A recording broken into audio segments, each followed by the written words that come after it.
प्यारे भक्तों, श्री राधे राधे। आज मैं आपको शरद पूर्णिमा के बारे में बताऊंगी।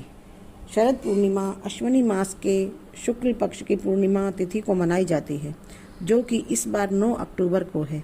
ऐसी मान्यता है कि इस दिन चंद्रमा अपनी पूर्ण कलाओं के साथ होता है।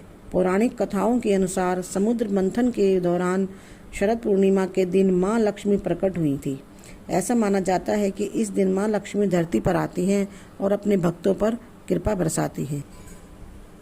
शरद पूर्णिमा की कथा के लिए एक साहूकार की 2 बेटियां महीने में आने वाली हर पूर्णिमा का व्रत किया करती थी।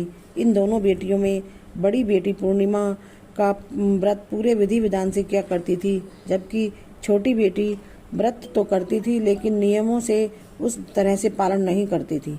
नियमों को आडंबर मानकर उनकी अनदेखी करती थी। ऐसे ही दोनों बेटियां बड़ी हुई साहूकार ने दोनों बेटियों का विवाह कर दिया। बड़ी बेटी के घर समय पर स्वस्थ संतान का जन्म हुआ। छोटी बेटी को भी संतान हुई, लेकिन उसकी संतान जन्म लेते ही दम तोड़ देती थी। जब उसके साथ ऐसा 2-3 बार हो गया तो उसने एक ब्राह्मण को बुलाकर अपनी सारी व्यथा सुनाई, साथ ही उसका उपाय भी बताने के लिए आग्रह किया।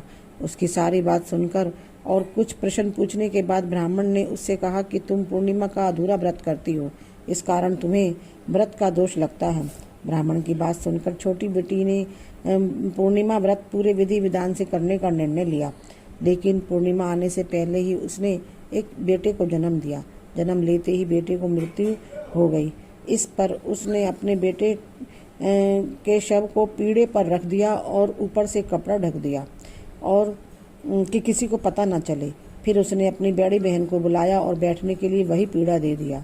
जैसे ही बड़ी बहन उस पीढ़े पर बैठने लगी, उसके लहंगे की किनारी बच्चे को छू गई और वह जीवित होकर तुरंत रोने लगा। इस पर बड़ी बहन पहले तो डर गई, फिर छोटी बहन पर क्रोधित होकर बोली कि क्या तुम मुझ पर बच्चे की हत्या का दोष और कलंक लगाना चाहती हो? मेरे बैठने से ये बच्चा मर जाता तो? इस पर छोटी बहन ने उत्तर दिया, यह बच्चा तो मरा हुआ पहले से ही था दीदी, तुम्हारे तप और स्पर्श के कारण तो यह जीवित हो गया है। पूर्णिमा के दिन जो तुम व्रत और तप किया करती हो, उसके कारण तुम दिव्य तेज से परिपूर्ण और पवित्र हो गई हो। अब मैं भी तुम्हारी ही तरह व्रत और पूजन करूंगी। इसके बाद उसने पूर्णिमा का व्रत विधि विधान से किया और इस व्रत के महत्व और फल का पूरे नगर में प्रचार किया। जिस तरह माँ लक्ष्मी और भगवान विष्णु ने साहूकार की बड़ी बेटी की कामना पूर्ण कर सौभाग्य प्रदान किया, वैसे ही हम पर भी कृपा कर। ऐसे ही और कहानियाँ सुनने के लिए चैनल को सब्सक्राइब जरूर करें।